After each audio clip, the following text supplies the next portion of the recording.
नमस्कार, रोशन भव सिटी हलचल में आप सभी का स्वागत है। मैं हूं अमित रोशन। सबसे पहले आपको बताते हैं कि किसानों द्वारा रेल रोको आंदोलन का आह्वान किया गया था, जिसका असर चंडीगढ़, पंचकुला, मोहाली में भी देखने को मिला है। सबसे पहले बात करते हैं मोहाली की, तो यहाँ पर रेलवे स्टेशन पर किसानों ने डेरा डाल दिया। किसानों के हाथों में बैनर थे, झंडे थे और प्रदर्शन किया जा रहा था। मोदी सरकार के खिलाफ नारेबाजी की जा रही थी। इस प्रदर्शन को देखते हुए यहाँ से गुजरने वाली कई रेलें बाधित हुई। संयुक्त किसान मोर्चा के आह्वान पर किसान रेल रोको आंदोलन कर रहे हैं। किसान रेलवे ट्रैक पर बैठे हुए। किसान लखीमपुर खीरी की हुई हिंसा में किसानों की मौत के बाद गृह राज्य मंत्री अजय मिश्र के इस्तीफे और गिरफ्तारी की मांग कर रहे हैं। किसानों ने रेल रोको आंदोलन का प्रदेश भर में असर भी देखने का मिला। पंजाब में 10 बजे से संयुक्त किसान मोर्चा के आह्वान पर किसानों ने रेल रोको आंदोलन शुरू कर दिया। 6 घंटे यानी शाम 4 बजे तक किसान रेलवे ट्रैक बाधित करते रहे। उधर मोहाली में भी किसान ट्रैक पर डटे रहे और उन्होंने 4 बजे तक ट्रेनों की आवाजाही नहीं होने दी। किसानों ने रेल रोको आंदोलन का देश भर में असर देखने को मिला। ट्रैक बंद होने के चलते चंडीगढ़ एक्सप्रेस मोहाली से फिरोजपुर कैंट ट्रेन को रोकना पड़ा। वहीं अन्य कई ट्रेनों को भी रद्द किया गया, जबकि आंदोलन को देखते हुए लंगर का भी खास इंतजाम किया गया था। मौके पर किसी तरह की अप्रिय घटना ना हो, इसलिए जीआरपी के साथ पुलिस बल भी तैनात रहा। किसानों ने कहा कि प्रदर्शन पूरी तरह से शांतिपूर्वक रहा है, लेकिन लगातार केंद्र सरकार साजिशों के तहत किसान आंदोलन को बदनाम करने का प्रयास कर रही है और इसी फिराक में है। लेकिन किसान पूरी तरह से जागरूक हैं और केंद्र सरकार की चालों में नहीं फंसेंगे। जब तक कृषि कानून रद्द नहीं हो जाते, संघर्ष चलता रहेगा। और किसानों के रेल रोको आंदोलन का असर चंडीगढ़ में भी देखने को मिला। चंडीगढ़ के साथ लगते बेल्टाना या फिर पंजाब या फिर हरियाणा की सीमा हो, यहाँ से गुजरने वाली कई रेलें बाधित हुई। किसानों ने रेलवे ट्रैक पर डेरा लगा दिया। किसान रेलवे ट्रैक पर बैठे रहे, धरना प्रदर्शन किया। मोदी सरकार का पुतला तक फूंका गया, नारेबाजी हुई, लेकिन ट्रेनों को आने जाने नहीं दिया गया, जिसके कारण कई रेलें बाधित हुई और लोग परेशान होते हुए नजर आए। सोमवार को जहां जयंत किसान मोर्चा द्वारा पूरे देश में रेल रोको आंदोलन किया गया, उसी के तहत चंडीगढ़ में भी रेलवे ट्रैक पर किसानों ने धरना दिया और रेल को नहीं जाने दिया, क्योंकि सभी किसान हाथों में बैनर लेकर और झंडे लेकर रेलवे ट्रैक पर बैठे हुए थे। मोदी सरकार के खिलाफ जमकर नारेबाजी कर रहे थे। किसानों द्वारा रेल रोको आंदोलन इसलिए किया गया था क्योंकि लखीमपुर में किसानों की मौत के मामले में यूपी सरकार ने बीजेपी के गृह राज्य मंत्री अजय मिश्रा का इस्तीफा जब तक नहीं होता, किसान द्वारा आंदोलन जारी रखा जाएगा। संयुक्त मोर्चा का चंडीगढ़ में धरना जारी रहा। राजकौर गिल ने कहा कि जिस तरह से सरकार अपने अड़ियल रवैये पर अभी भी अड़ी हुई है, किसान भी पीछे हटेंगे नहीं। जब तक यूपी के गृह राज्य मंत्री अजय मिश्र इस्तीफा नहीं देते, उनकी ओर से धरना जारी रहेगा, क्योंकि यह जांच को प्रभावित कर सकता है। सीबीआई की अदालत ने डेरा सच्चा सौदा प्रमुख राम रहीम को उम्र कैद की सजा सुनाई है और 31 लाख रुपए का जुर्माना भी लगाया है। अन्य आरोपियों को भी सीबीआई अदालत ने उम्र कैद की सजा सुनाई है और 50-50 हजार रुपए जुर्माना भी लगाया है। रंजीत हत्या मामले में सोमवार को सीबीआई कोर्ट ने राम रहीम सहित 5 दोषियों को उम्र कैद की सजा सुना दी। अन्य दोषियों में कृष्ण, अवतार, जसबीर और सबदिल शामिल हैं। अदालत ने राम रहीम पर 31 लाख रुपए और अन्य 4 पर 50-50 हजार रुपए का जुर्माना भी किया है। गौरतलब है कि 10 जुलाई 2002 को डेरे के प्रबंधन समिति के सदस्य रहे कुरुक्षेत्र के गांव खानपुर कोलिया के रंजीत सिंह की हत्या कर दी गई थी। डेरा प्रबंधन को शक था कि रंजीत ने ही साध्वी यौन शोषण की गुमनाम चिट्ठी अपनी बहन से लिखवाई थी। पुलिस जांच से असंतुष्ट रंजीत के पिता ने जनवरी 2003 में हाईकोर्ट में याचिका दायर कर सीबीआई जांच की मांग की थी। 10 नवंबर 2003 को मामला सीबीआई को सौंपा गया था। वर्ष 2007 में सीबीआई ने चार्जशीट दाखिल की थी। इसी महीने 8 अक्टूबर को कोर्ट ने राम रहीम सहित 5 लोगों को दोषी ठहराया था। मामले में एक आरोपी की पहले ही मौत हो चुकी है। उसके बाद सब कुछ देखने के बाद सीबीआई अदालत ने यह फैसला सुनाया, जिसमें बताया गया कि राम रहीम सहित अन्य दोषियों को उम्र कैद की सजा सुना दी।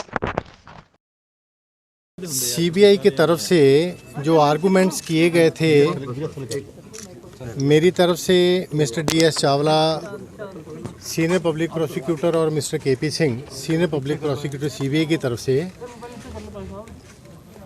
उन आर्गुमेंट्स का डिफेंस काउंसिल ने आज रिप्लाई दिया कोर्ट में और आर्गुमेंट्स कंप्लीट होने के बाद ऑनरेबल कोर्ट ने जो पांचों मुलजिम थे उनको सेंटेंस का अनाउंसमेंट किया, और जो अनाउंसमेंट किया वो मैं आपको बता देता हूँ।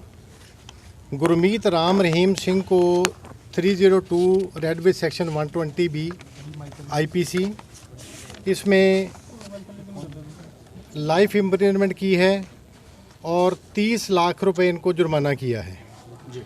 सेक्शन 506 IPC में 1 लाख रुपए जुर्माना किया है और 3 साल की सज़ा की है।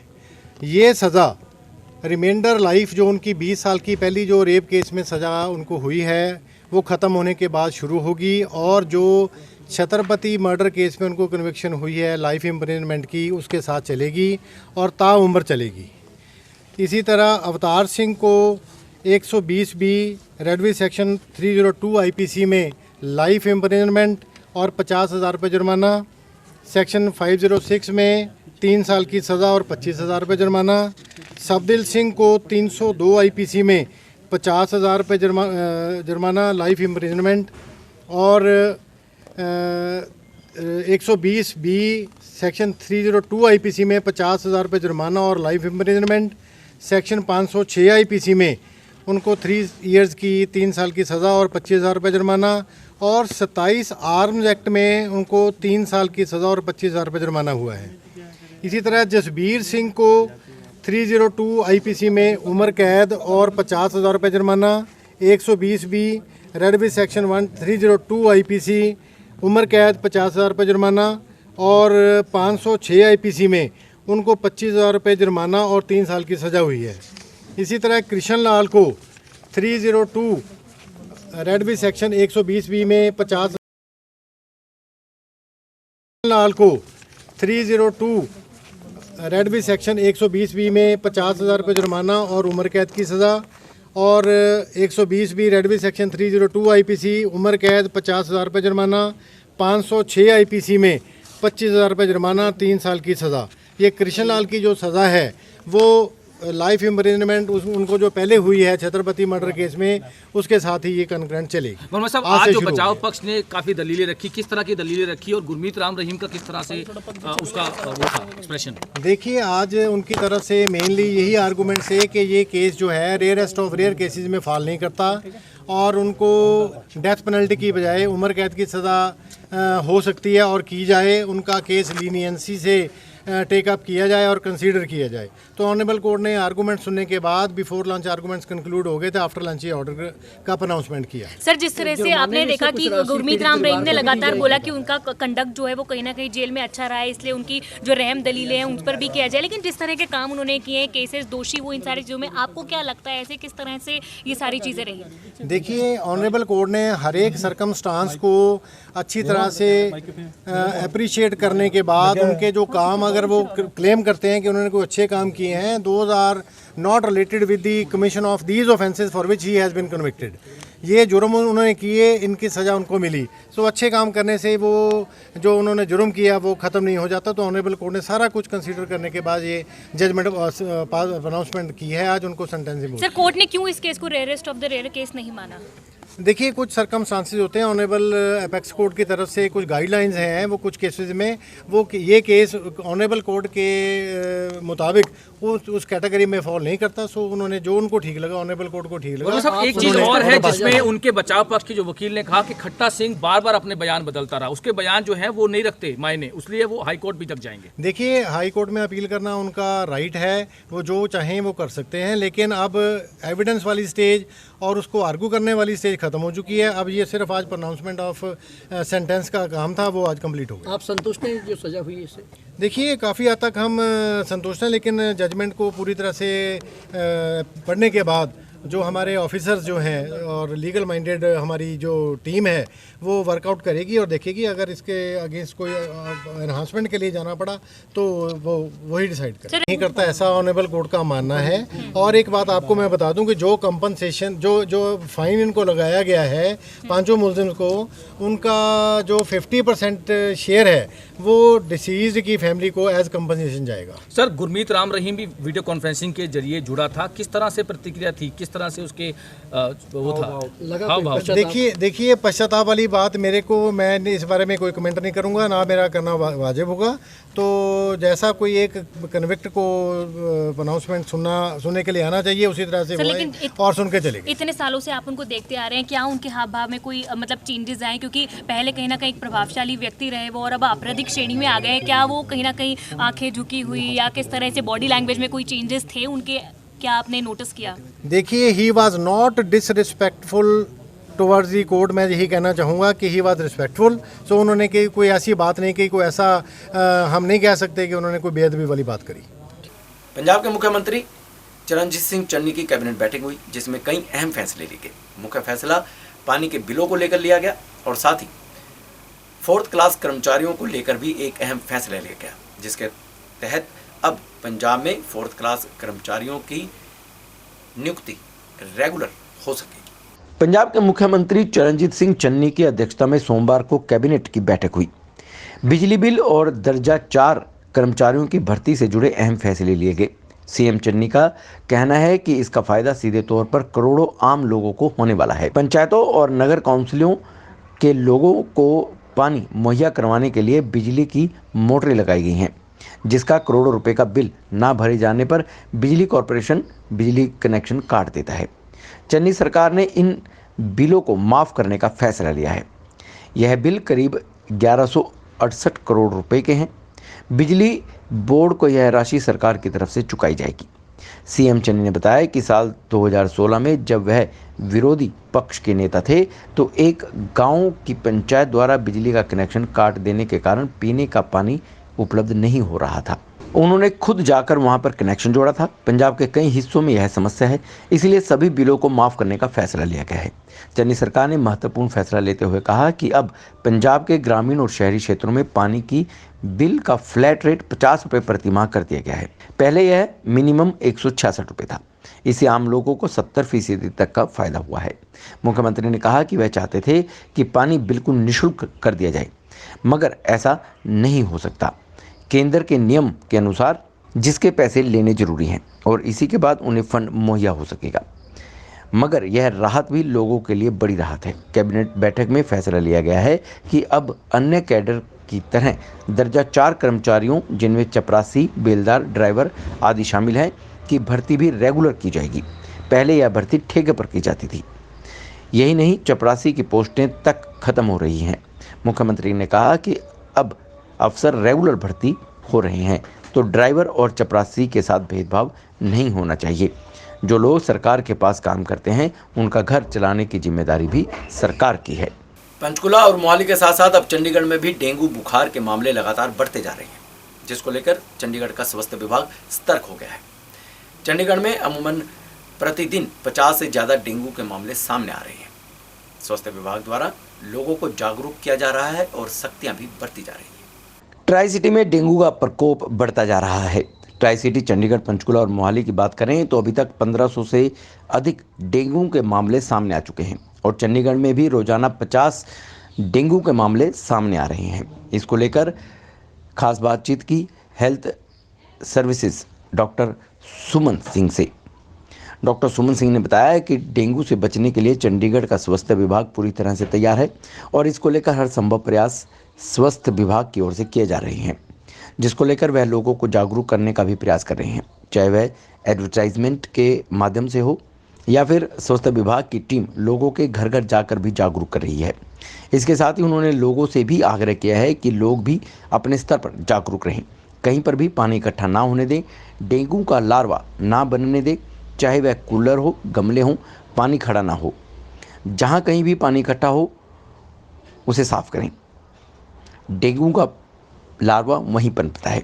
इसी को लेकर उन्होंने बताया कि जीएमसीएच 16 में डेंगू के मरीजों के लिए बेड की व्यवस्था की गई है। साथ ही उनका ब्लड बैंक भी 24 घंटे उपलब्ध है। अगर किसी को प्लेटलेट्स की कमी होती है तो इसके लिए भी पूरे इंतजाम अस्पताल में किए गए हैं। डेंगू को लेकर स्वास्थ्य विभाग की ओर से सतर्कता भी बरती जा रही है। जहां कहीं भी लोगों की लापरवाही सामने आ रही है उसको लेकर लोगों के चालान भी काटे जा रहे हैं। लोगों को कहा गया है कि अगर किसी को बुखार या शरीर में दर्द है तो वह तुरंत अस्पताल में आए और अपना इलाज करवाए। पंजाब के साथ केंद्र का रवैया ठीक नहीं है।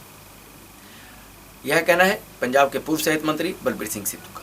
उन्होंने कहा कि पंजाब पर जिस तरह से बीएसएफ का दायरा बढ़ाया गया है, इसको लेकर केंद्र सरकार को अपनी स्थिति स्पष्ट करनी चाहिए। इसके साथ ही पूर्व सेहत मंत्री ने कई प्रश्नों के जवाब भी दिए। केंद्र का रवैया शुरू से ही पंजाब के लिए ठीक नहीं रहा है।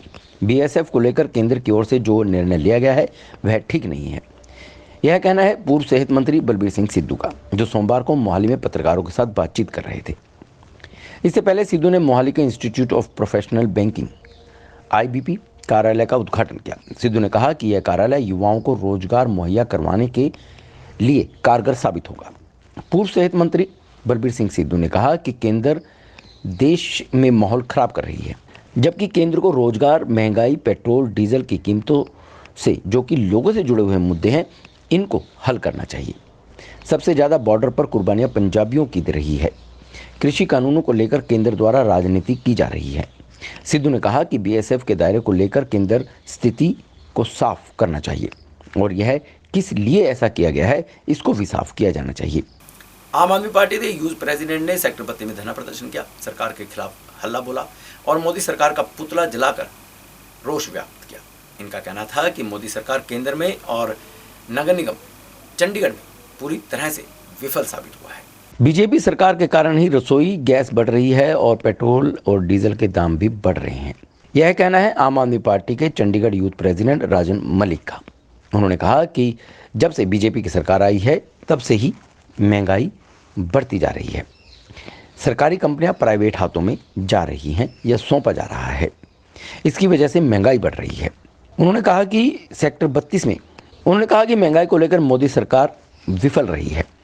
इसी को लेकर आम आदमी पार्टी द्वारा सेक्टर 32 में मोदी सरकार का पुतला जलाया गया। इस दौरान उन्होंने सरकार के खिलाफ जमकर नारेबाजी भी की और कहा कि गरीब लोगों को घर का गुजारा चलाना भी मुश्किल हो रहा है। चंडीगढ़ के सेक्टर 22 की मार्केट में 2 ढाबा मालिक आपस में भिड़ गए। किसी बात को लेकर कहासुनी हो गई और हाथापाई तक बात पहुंच गई। दोनों ही ढाबा मालिक अपने आप को बेकसूर, निर्दोष बता रहे हैं। सीसीटीवी फुटेज भी देखी जा रही है। मामला पुलिस के पास पहुंचा और छानबीन शुरू की गई। चंडीगढ़ के सेक्टर 22 बिजवाड़ा मार्केट में 2 ढाबा मालिकों के बीच ग्राहक को लेकर हाथापाई देखने को मिली, जिसमें दोनों ही पक्षों को चोट लगी हुई है। लेकिन बबलू ढाबा के मालिक ने कहा कि उनकी गलती नहीं थी। उनका ढाबा काफ़ी ज़्यादा चलता है और ग्राहक हर समय उनके ढाबे पर होते हैं, जिसे देखकर उनके साथ वाला पहलवान ढाबा उनसे चिढ़ता है। सोमवार को भी यही हुआ। उनके ढाबे पर काम करने वाला नौकर ग्राहक को खाना दे रहा था। उसी दौरान पहलवान ढाबे का मालिक सुरेश आया और उनके नौकर को थप्पड़ मार दिया, जिसके बाद बीच बचाव हो गया। उसने भी हाथापाई शुरू कर दी, जिसमें दोनों को काफ़ी चोट आई। यह सारी घटना उनके ढाबे पर लगे सीसीटीवी कैमरे में कैद हो गई। इसके बाद इसकी शिकायत पुलिस को दी गई। सेक्टर 22 चौकी पुलिस को इसकी शिकायत मिली, जबकि पहलवान ढाबा के मालिक सुरेश ने कहा कि उनकी कोई गलती नहीं थी। इनका रोजाना का काम लड़ना ही है। पुलिस जांच कर रही है, जिसकी गलती होगी उसके खिलाफ कार्रवाई की जाएगी। कोरोना काल में 81 आउटसोर्स कर्मचारियों ने एक कदम आगे बढ़कर काम किया, लेकिन अब इन 81 आउटसोर्स कर्मचारियों को निकाल दिया गया है, जिसको लेकर इनका धरना प्रदर्शन लगातार जारी है। इनका कहना है कि त्योहारी सीजन है, लेकिन उनके पास काम नहीं है। उनसे वायदा भी किया गया था कि उनको नौकरी पर दोबारा रख लिया जाएगा, लेकिन उनकी मांगों की ओर कोई ध्यान नहीं दिया जा रहा। कोरोना काल में बेहतरीन कार्य करने वाले 81 आउटसोर्स कर्मचारियों को अस्पताल द्वारा निकाल दिया गया था। यह प्रदर्शन करते हुए सोमवार को 18 दिन इनको हो गए हैं, लेकिन उनकी मांगों की ओर अभी तक ध्यान नहीं दिया गया है, ना ही उनकी मांगें मानी गई हैं। उन्हें आश्वासन तो दिया गया था कि जल्द ही उन्हें वापस नौकरी पर रख लिया जाएगा, लेकिन बावजूद इसके उन्हें अभी तक नौकरी पर नहीं रखा गया है। इन सभी वर्करों ने GMCH 16 के बाहर हाथों में होर्डिंग पकड़कर शांतिपूर्वक प्रदर्शन किया। इन सभी कर्मचारियों का कहना था कि कोरोना काल में उन्होंने बेहतरीन कार्य किया। इसके बावजूद उन्हें आश्वासन भी मिला, लेकिन 18 दिन हो गए हैं, उनकी मांगों की ओर ध्यान नहीं दिया जा रहा है। फेस्टिवल सीजन है और त्योहारों में उनके पास घर में खाने को कुछ नहीं है। अगर वह रोजगार ही रहेंगे तो कैसे अपने घर का गुजारा चलाएंगे। चंडीगढ़ प्रशासन जल्द ही उनकी मांगों की ओर ध्यान दे। सोमवार को इलेक्ट्रिकल वर्कमैन यूनियन द्वारा धरना प्रदर्शन दिया गया। इनका कहना था कि इनकी मांगों को लेकर लगातार धरना प्रदर्शन किया जा रहा है, लेकिन प्रशासन और बिजली विभाग द्वारा इनकी मांगों की ओर कोई ध्यान नहीं दिया गया। यदि यही स्थिति रही तो इन्हें मजबूरन अपना धरना प्रदर्शन और तेज करना पड़ेगा। सोमवार को इलेक्ट्रिकल वर्कमैन यूनियन की ओर से जोरदार प्रदर्शन किया गया। इस दौरान चंडीगढ़ प्रशासन के खिलाफ जमकर नारेबाजी हुई। इलेक्ट्रिकल वर्कमैन यूनियन का आरोप है कि चंडीगढ़ प्रशासन में ठेकेदार अपनी मर्जी से काम कर रहे हैं। अब चंडीगढ़ प्रशासन में कार्यरत बिजली विभाग के आउटसोर्स कर्मचारियों के वेतन में कटौती की जा रही है। हर एक कर्मचारी के वेतन में 5,000 रुपये की कटौती की जा रही है। इसका पुरजोर विरोध किया जाता है। उनका कहना था कि इसको लेकर गवर्नमेंट एम्प्लॉयज़ यूनियन की ओर से कई बार प्रदर्शन किया जा चुका है और चंडीगढ़ प्रशासन के अधिकारियों को उन्हें पेश आ रही समस्याओं के बारे में भी बताया गया है और आउटसोर्स वर्कर के लिए सिक्योर पॉलिसी बनाए जाने की भी मांग की गई है। यदि यह पॉलिसी नहीं बनाई गई तो उल्टा कर्मचारियों के वेतन में कटौती की जा रही है। इसका वह पुरजोर विरोध करते हैं। इसको लेकर वह डीसी को ज्ञापन भी सौंपेंगे। अगर फिर भी उनकी मांगों नहीं मानी गई तो विरोध स्वरूप काली दिवाली मनाई जाएगी। हरियाणा विधानसभा के अध्यक्ष ज्ञानचंद गुप्ता ने पंचकुला के फायर ब्रिगेड कार्यालय पर औचक निरीक्षण किया। यहाँ पर फाइलों को खंगाला और हाजिरी रजिस्टर भी देखा गया और यहाँ पर उपस्थित अधिकारियों और कर्मचारियों को आवश्यक दिशा निर्देश भी जारी किए गए हैं। हरियाणा विधानसभा के अध्यक्ष एवं पंचकुला विधायक Gyanchand Gupta fire brigade office में पहुंचे। ज्ञानचंद गुप्ता का फायर ब्रिगेड कार्यालय में औचक निरीक्षण हुआ था। यहाँ पर उन्होंने यहाँ की कार्य प्रणाली को जानी और अफसरों को, कर्मचारियों को यथासंभव आदेश भी दिए। ज्ञानचंद गुप्ता फायर ब्रिगेड कार्यालय की फाइल खंगालने में भी जुटे रहे। फाइलों को छानते हुए नजर आए। कार्यालय में कौन अधिकारी कर्मचारी मौजूद है, रजिस्टर की जांच भी की गई। ज्ञानचंद गुप्ता को फायर ब्रिगेड ऑफिस में गड़बड़ी होने की शिकायतें मिल रही थी, जिसके बाद यह औचक निरीक्षण किया गया था। तो ये थे शहर में घटित ऐसी खबरें जो हमने आपको बताने का प्रयास किया है। यदि आप भी अपने शहर की खबरों को जानना चाहते हैं तो आपको सब्सक्राइब करना है रोशन भव, और रोशन भव पर आप देख सकते हैं सिटी हलचल, city crime, city this week, city crime, Ramlila और बहुत कुछ सुविचार। लेकिन उसके लिए आपको सिर्फ सब्सक्राइब करना है रोशन भव और बेल आइकन भी दबाना है ताकि जो भी वीडियो हम अपलोड करें उसकी नोटिफिकेशन तुरंत आप तक पहुंच सके। तो सब्सक्राइब कीजिए रोशन भव और देखते रहिए सिटी हलचल, और मुझे यानी अमित रोशन को दीजिए इजाज़त। नमस्कार।